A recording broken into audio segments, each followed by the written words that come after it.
bonsoir à tous. À la une de ce journal, l'insécurité grandissante dans le chaudron de la crise anglophone impacte sur l'activité de transport interurbain. Des voyageurs n'osent pas emprunter la route Douala-Bamenda. Aucune agence de voyage n'offre la possibilité de faire la liaison entre la capitale régionale du Nord-Ouest et celle de la capitale économique du Cameroun. Et pour cause, l'insécurité décriée par les commerçants, les voyageurs et les transporteurs. L'économie en a pris un sérieux coup à la gare routière de Bonabéry, évocation en ouverture de ce journal. À l'international, un front de l'opposition se met en place pour barrer la voie au troisième mandat d'Alassane Dramane Ouattara en Côte d'Ivoire. Henri Konan Bédié se dit favorable à l'appel de Guillaume Soro. Pendant ce temps, le président de la Guinée-Conakry, lui aussi candidat à sa propre succession, doit faire face à une nouvelle vague de manifestations. On en parle dans la page internationale du 20h.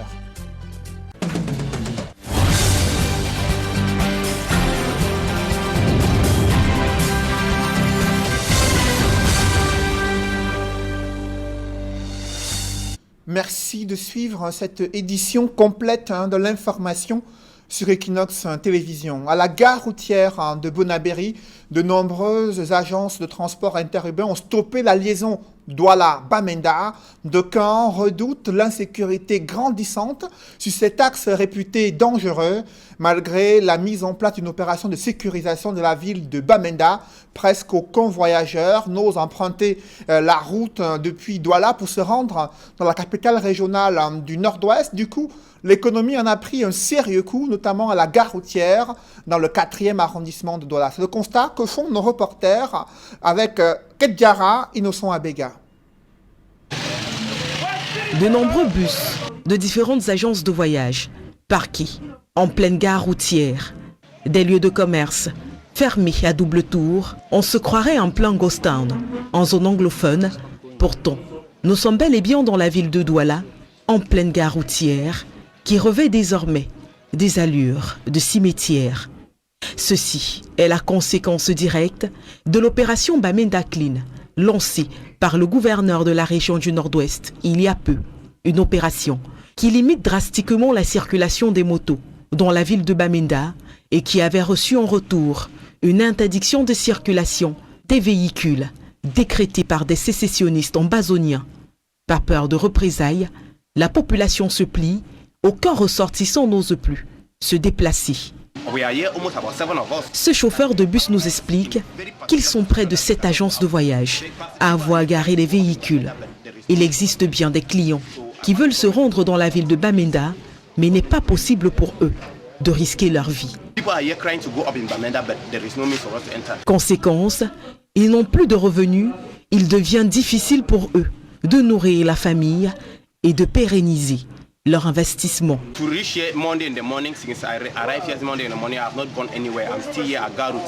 Le chauffeur du bus poursuit et explique que depuis son arrivée à Douala, ce lundi, il n'a pas bougé de la gare routière de Bonabéry. Il craint que les pièces de son véhicule arrivent à expiration sans qu'il n'ait même pu rentrer dans son investissement. En dehors des chauffeurs opérant sur l'itinéraire Douala-Bamenda, la situation a des effets sur l'économie nationale. La gare routière de Bonabéry était le lieu de travail de nombreux Camerounais qui aujourd'hui voient leurs activités tourner au ralenti. Ça fait pratiquement 2 semaines. On n'a pas les passagers, quelques voitures du sud-ouest qui arrivent, ceux du nord-ouest, rien ne fonctionne. Donc franchement, nous qui ne vivons que dans la gare routière, nous les baigneurs qui ne travaillons que dans la gare routière, nous ne pouvons plus. Pour ces derniers, il n'existe qu'une seule solution à ce problème global, le retour à la paix. Réfléchissons seulement pour ce problème. Parce que c'est à tout le monde qui souffre. Ne plus seulement le problème du nord-ouest ou du sud-ouest. C'est à tout le Cameroun. Une solution qui doit être appliquée avant que les choses ne se dégradent un peu plus. Dans ce contexte d'enlisement de la crise anglophone, la Cour d'appel du Centre a rejeté l'appel formulé par les avocats de Sisiku Ayuk Tabé. Cette juridiction confirme ainsi la condamnation à vie prononcée lors d'un procès au tribunal militaire à Yaoundé. Cependant, les avocats du leader du mouvement séparatiste anglophone dénoncent de nombreuses violations des droits de la défense. Explication avec Ike Cyril. La Cour d'appel du Centre confirme la condamnation à vie de Sisiku Ayuk Tabé et ses co-accusés. C'était à l'issue d'un procès que les avocats du leader sécessionniste qualifient de marathon et au cours duquel l'affaire Ayuk Tabé, d'après ses conseils, a même failli être oubliée. Il a fait l'appel et les renvois de toutes les affaires telles qu'annoncées par lui-même. Mais c'est l'équipe de défense de M. Ayuk Tabé qui a annoncé que notre affaire est là. Ce n'est pas encore appelé. C'est à ce moment que le juge a donc décidé d'instruire le greffier pour sortir notre dossier. Les avocats de Ayuk Tabé dénoncent également la tenue de l'audience dans une langue que les accusés ne comprenaient pas. Vous savez que la langue de Sisiku Ayuk Tabé et les autres est la langue anglaise. Ils ne comprenaient pas ce que le juge disait. D'ailleurs, s'il donnait des directives, nous, on pouvait bel et bien conseiller nos clients de suivre les instructions. Ce n'était pas le cas.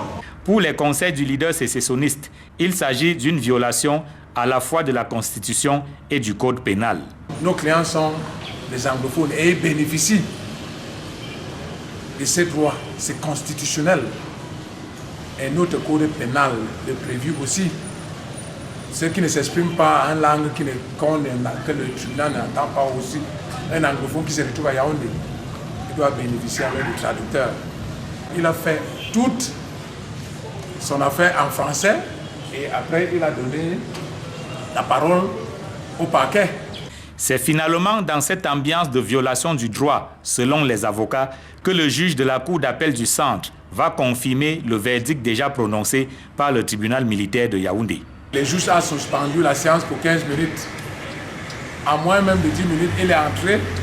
Dès qu'il est entré, il a décidé donc maintenant de prononcer la sentence. Pour dire encore que tout ce qui s'est passé au tribunal militaire, la condamnation à vie qu'on a donnée à nos clients, il a confirmé ça. Et nous n'avons pas droit à faire quelque chose. Condamné à vie par le tribunal militaire de Yaoundé, Sisiku Ayuk Tabé et co-accusés espéraient une annulation ou une remise de cette peine. Il n'en sera finalement rien. La condamnation a été confirmée par la Cour d'appel du Centre. Toujours dans ce chapitre, alors que les affrontements armés se poursuivent dans plusieurs villes anglophones, autorités administratives essayent tant bien que mal de mener des campagnes de sensibilisation pour le retour des enfants à la prochaine rentrée scolaire. Évocation dans le Ndonga-Menton, situé dans la région du Nord-Ouest. Stella Mbou et Julienne Berthe-Bissaye. À 2 semaines de la rentrée scolaire 2020-2021, le préfet du Ndonga-Menton mobilise la communauté éducative. Quentin Saimondo est préoccupé par le retour effectif de tous les élèves à l'école. Pour l'autorité administrative, la sensibilisation doit se poursuivre sur le terrain. Les autorités administratives, municipales et acteurs de la société civile font le tour pour informer, sensibiliser et mobiliser les populations.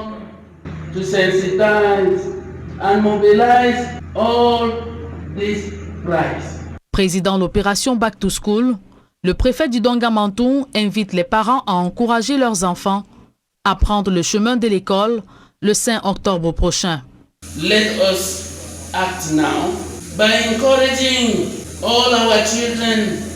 Encourageons nos enfants en âge scolaire à se rendre à l'école le 5 octobre, jour de rentrée officielle.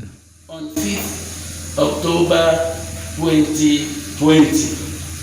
Au moment où la rentrée scolaire s'annonce à grands pas, certains parents redoutent néanmoins d'envoyer leur progéniture à l'école dans un contexte de kidnapping avec demande de rançon et autres violences perpétrées par les séparatistes dans la région. C'est un coup de théâtre dans le paysage politique. Une section fédérale de l'UNDP annonce qu'elle boycotte les élections régionales. Pourtant, le parti a décidé au plan national d'y participer. Quelles en sont les véritables raisons de cette décision d'une section de l'UNDP dans la région du Nord qui décide de ne pas participer aux élections régionales? Élément de réponse avec Jean-Blaise Noupéé et Xavier Foka. Alors que les partis politiques finalisent les investitures des candidats et d'autres peaufinent leur stratégie, la Fédération des sections UNDP du Mayorais ainsi que les chefs de 2e et 3e degré de ce département situé dans la région du Nord disent non aux élections régionales du 6 décembre prochain. Nous, les chefs traditionnels, nous ne partons pas aux élections. Aujourd'hui, pour exprimer notre mécontentement, nous avons décidé de ne pas faire acte de candidature, de ne pas participer aux élections régionales.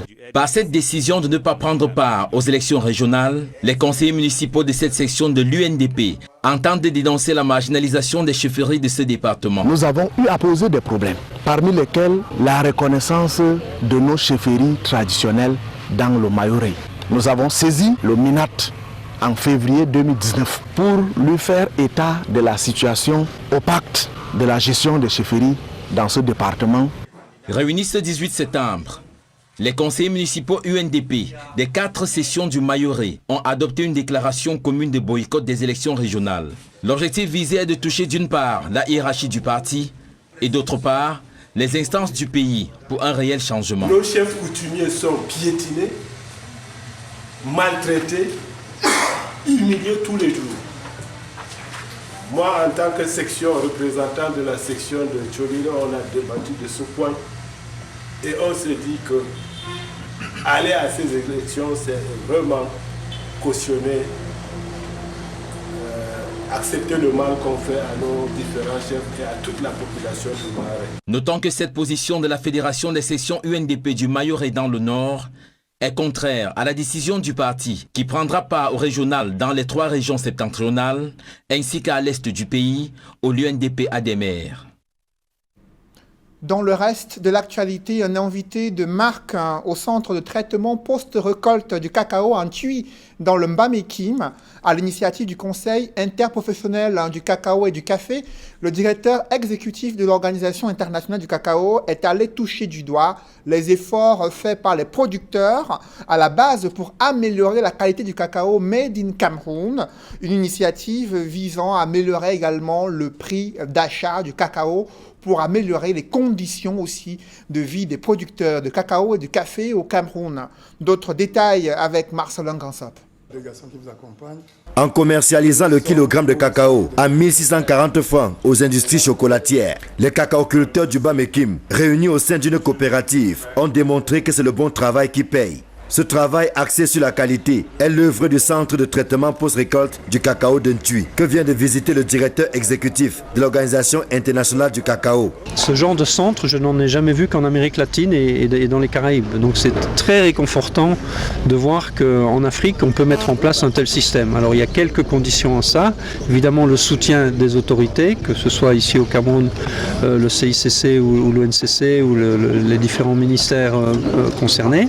Mais il faut aussi des planteurs et d'autres acteurs de la chaîne qui se réunissent et qui forment des coopératives efficaces. Quand j'entends qu'on arrive à vendre du cacao à 1600 francs, je suis impressionné. C'est le double, grosso modo, du prix indicatif dans d'autres pays. Donc, très agréablement surpris et je ne demande qu'une chose, c'est que demain, un tel centre soit multiplié par 10, par 20, par 50, par 100. C'est cette qualité tant recherchée que le gouvernement et les acteurs de la filière cacao, au rang desquels le Conseil interprofessionnel du cacao et du café, appellent de tous leurs vœux.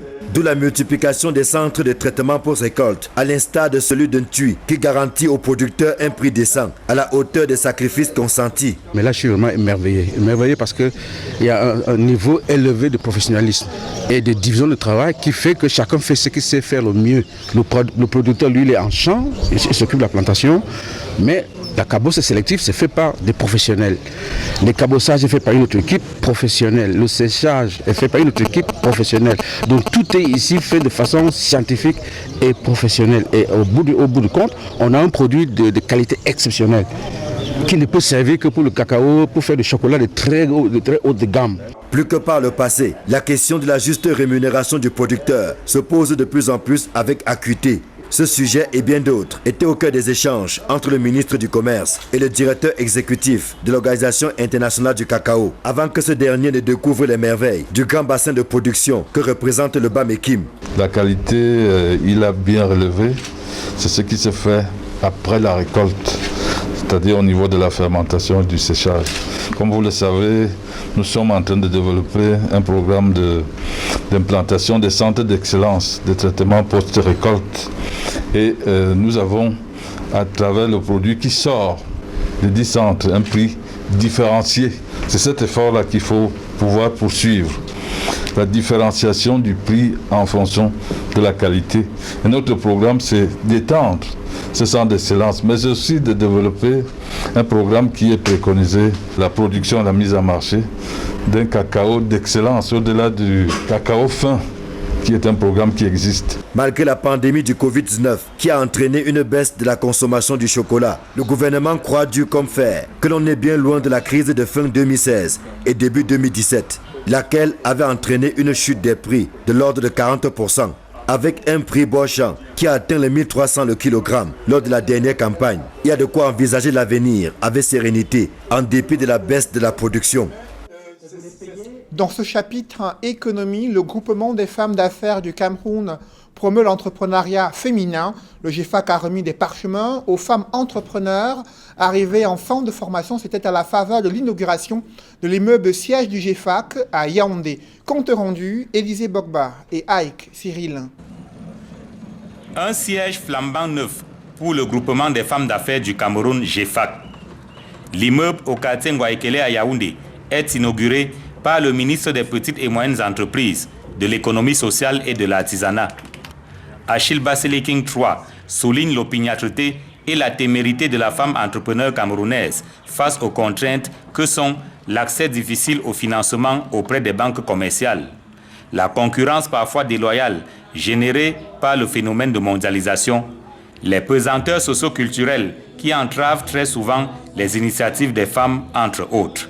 Nous sommes ici en présence d'une infrastructure qui non seulement projette la femme entrepreneur camerounaise, mais qui en même temps lui donne les ressources, l'outil suffisamment et surtout la prépare aux défis actuels et aux défis du futur. Entre autres missions, le GEFAC facilite et encourage l'esprit d'initiative chez la gente féminine. L'inauguration de l'immeuble siège coïncide avec la remise des parchemins à la première cuvée des femmes entrepreneurs formées dans la structure d'incubation logée au GEFAC. C'est pour que les jeunes filles camerounaises soient financièrement indépendantes et avec ça, tout peut arriver où tout veut. Le ministre des Petites et Moyennes Entreprises, de l'Économie sociale et de l'Artisanat annonce son intention d'accompagner la dynamisation de cet incubateur. Une enveloppe de près de 50 millions de francs CFA est prévue à cet effet pour 2021. Dans le cadre des ressources affectées aux structures d'incubation, nous allons mobiliser près de 50 millions de francs pour permettre justement à cet incubateur de continuer de jouer le rôle visant à dynamiser notre écosystème entrepreneurial et surtout la contribution des femmes dans l'essor économique de notre pays. L'ombre de l'honorable Françoise Foning a plané sur la cérémonie d'inauguration de l'immeuble siège du GEFAC. Aujourd'hui de regretter mémoire, l'ancienne présidente du groupement des femmes d'affaires du Cameroun a œuvré en son temps pour l'émergence d'un mouvement entrepreneurial féminin national, à même de hisser haut l'image et la voix du Cameroun dans les cénacles mondiaux des femmes d'affaires. En bref, à présent, des familles sont inconsolables à Bafang, dans le département du Honkam. Elles cherchent en vain leurs 3 enfants portés disparus. Francine, 12 ans, Franck et Michel, 9 ans, ont été emportés hier après-midi par le torrent. Parmi ces enfants, certains étaient venus passer leurs vacances à Bafang. Les fouilles se poursuivent depuis hier après-midi jusqu'à ce soir, du quartier Moike Bloc 1 à la chute d'eau. En suivant le lit de la rivière, des notables se sont même mobilisés pour tenter de retrouver ces enfants. Leur chance de survie ne tient qu'à un fil. Je vous propose d'écouter l'un des témoins de la scène durant laquelle ces enfants ont été emportés par le torrent. Le drame qui s'est passé hier après-midi, les faits se sont réalisés devant moi. Que j'étais à la maison en train de mettre la peinture sur mon balus. Où une forte pluie s'abat et pendant que je trouve un torrent violent en train de passer en plein centre de la rue du quartier, j'ai appelé donc le fils derrière. Il est venu, je lui ai donné un bâton porte-rideau d'essayer de basculer les ordures là pour que le torrent puisse entraîner. Du moment où l'enfant prend le bâton, il traverse la rue, il va en route. Il voulait le faire juste devant la maison, j'ai demandé non d'aller plus bas. Il demande ici, papa, il dit non, vas-y plus bas. Il est allé jusqu'au niveau du pont. Ici, papa, il dit oui, c'est bon. Là, quand je baisse la tête pour continuer mes travaux, j'entends papa. Je me lève, c'est quoi? Les enfants à l'eau, les enfants à l'eau. Les enfants sont bons là. Je me suis levé le long bâton avec lequel j'utilisais le pinceau pour travailler au niveau des plafonds. J'ai pris et très rapidement, j'ai accouru vers l'eau. J'arrive donc, je trouve le torrent était déjà fouillé, les enfants étaient de l'autre côté. Donc je suis venu avec cette échelle au niveau de l'eau. J'ai essayé de traverser l'eau donc mettant l'échelle au mur et tirer le bas un peu jusqu'à ce que ça arrive à leur taille pour pouvoir traverser par-dessus et leur faire sortir. Et jusqu'à aujourd'hui, ces enfants sont introuvables et les familles sont complètement effondrées. Les chances de survie ne tiennent qu'à un fil selon des témoins. La Belgique, engagée à renforcer sa coopération bilatérale avec le Cameroun, son nouvel ambassadeur a été reçu en audience chez le ministre des Finances. Éric Jacquemin n'a pas caché sa satisfaction d'être affecté dans un pays où il a séjourné il y a près de 30 ans. Le nouveau paysage urbain de Yaoundé et les réalités socio-culturelles du Cameroun sont édifiantes à ses yeux. La Belgique qui compte renforcer sa coopération économique avec le Cameroun. Je vous propose d'écouter le nouvel ambassadeur après son audience au ministère des Finances à Yaoundé. C'est d'ailleurs mon deuxième passage, puisque j'y étais il y a déjà 30 ans, certes dans une autre fonction. Donc c'est un retour heureux ici au Cameroun. Et comme je viens d'arriver dans le rôle d'ambassadeur, de représentant de la Belgique, c'est une visite de courtoisie qu'on appelle. Évidemment, un enthousiasme de retrouver le Cameroun avec lequel j'ai toujours entretenu des très bonnes relations, des très bons contacts. Et c'est surtout une évolution démographique qui m'a... Dans l'escale internationale, Henri Konan Bédié répond favorablement à l'appel lancé par Guillaume Soro. Un front de l'opposition se met en place pour barrer la voie à la candidature de Alassane Dramane Ouattara, candidat du RHDP à la prochaine élection présidentielle. Pendant ce temps, de nouvelles manifestations sont annoncées en Guinée-Conakry pour dire non au troisième mandat, du moins à l'intention du président Alpha Condé d'être candidat pour la troisième fois à la prochaine élection présidentielle. Et au Mali, c'est toujours la pression maintenue par la CEDEAO afin d'obtenir un pouvoir de transition civile et non militaire. On fait le point dans cette mouture internationale signée Gladys Sidier.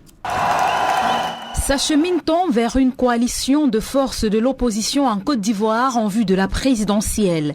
L'on serait tenté de répondre par l'affirmative après la réaction de Henri Konan Bédié, dont la candidature pour le scrutin du 31 octobre a été validée. Je me félicite de l'unité d'action proposée par le GPS et soutenue par le FPI contre le troisième mandat inconstitutionnel et interdit d'Alassane Ouattara. Le PDCI RDA s'associe évidemment à cette démarche, écrit Henri Konan Bédié. Une réponse à Guillaume Soro qui, plus tôt lors d'un point de presse, avait appelé l'opposition, parmi lesquels les ex-présidents Laurent Gbagbo et Henri Konan Bédié, à s'unir pour obtenir des élections démocratiques et inclusives et faire barrage à un troisième mandat du président sortant. La plateforme Ensemble pour la démocratie et la souveraineté, qui avait déposé la candidature de Laurent Gbagbo, a de nouveau appelé à des manifestations. En Guinée, l'opposition, vent debout contre Alpha Condé, appelle à des manifestations fin septembre. Le collectif Front National de Défense de la Constitution invite le peuple à faire barrage contre un possible 3e mandat de l'actuel chef de l'État. Il a prolongé d'1 mois l'état d'urgence sanitaire instauré en mars en raison du coronavirus. Par conséquent, les nouvelles marches du FNDC risquent d'être déclarées illégales. Les défenseurs des droits humains et l'opposition ont accusé les autorités de se servir de la pandémie du coronavirus comme prétexte pour faire taire la contestation. Et puis au Mali, la junte militaire reste sous pression de la CEDEAO. Le pays s'expose à un embargo total si un président de la République et un premier ministre de transition ne sont pas nommés. Obligé de revoir sa copie, la junte a entrepris des consultations afin de permettre une transition politique dirigée par des civils. La junte, actuellement au pouvoir, a commencé mercredi le processus de désignation des responsables selon le porte-parole qui indique que toutes les options sont sur la table. Restons au Mali où s'est déroulée l'inhumation de l'ancien président Moussa Traoré, lui qui a été inhumé après des obsèques nationales en présence des responsables de la junte au pouvoir et anciens responsables nationaux. Une fanfare mortuaire a marqué dans la matinée l'arrivée du corps dans un cercueil drapé aux couleurs du Mali dans un camp militaire de Bamako où se sont déroulées les obsèques en présence de soldats en tenue d'apparat. Moussa Traoré qui est décédé à l'âge de 83 ans le 15 septembre dernier après avoir dirigé le Mali pendant 22 ans à la suite d'un coup d'État qui avait renversé le président Modibo Keïta au pouvoir depuis 1960. Moussa Traoré, son corps a été placé près de la tribune présidentielle en présence du colonel Assimi Goïta, chef du comité national de salut public, l'organe mis en place par la junte actuellement au pouvoir. Mesdames, messieurs, c'est la fin de ce journal. Merci de l'avoir suivi. Juste après cette édition de 20h, retrouvez Serge Alain Autour et ses invités pour le débrief du journal sur le plateau d'Equinox Soir. Serge Alain. Une section de l'Union nationale pour la démocratie et le progrès décide dans la région du Nord de boycotter les prochaines régionales. Précisément dans le Mayoret où ces différents militants de l'UNDP et autres chefs traditionnels se plaignent de ce que le gouvernement n'a pas pris en compte leurs doléances et revendications. Vous vous en souvenez, ils avaient initié une pétition afin que leurs chefs traditionnels voient leur désignation être homologuée pour qu'ils puissent participer aux élections régionales. Face à une fin de non-recevoir, ils ont décidé de boycotter ces élections. Pourtant, l'UNDP participe sur le plan national à ces élections, principalement dans les 3 régions du Nord et à l'Est du pays, mesure de défiance pour attirer l'attention à la fois de la hiérarchie de leur parti, mais également du gouvernement. Voilà, madame, monsieur, c'est donc l'essentiel de l'Equinox Soir, deuxième partie. Bonne soirée à vous, Cédric. Bonne soirée à vous, Serge Alain. Bon week-end à vous, Cédric. Bon week-end également à vous. Rendez-vous lundi. 20h. Madame, monsieur.